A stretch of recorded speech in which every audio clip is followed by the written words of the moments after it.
والله پیش ام دولا برز بوونه لجه صلاحتی حکومت عراقی ابو ام قال خوی تصرفاتی پیو کن ئێستا شتەکە ئەمریکا لەژێ دەسەڵاتی ئەمریکا هیچ حکوومەتی عێراقی دەسەڵاتی نەماوە گەڵا زۆر بخاتە بازار ماماکان لەسەر و سەی شەو تەوزیعەکە ئەم گەڵا هەرەوە بەو ناو جێگیرە ئەمێنێتەوە کاریگەریشی نیە. ئێستا حکوومەتی عێراقی دوێنێ ڕئیس وزەرای عێراقی ئەڵێ داوا لە هاوڵاتیان دەکەین مەعامەلە بە دینار کەن وەک لە دۆلار.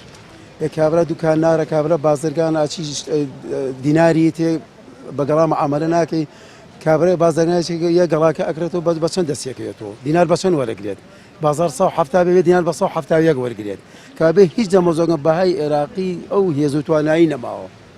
زە هەمووسی لەسەر شانی ئەم خەڵکە بەڕاستی قورس بوو ژیانی زۆر قورس بووە.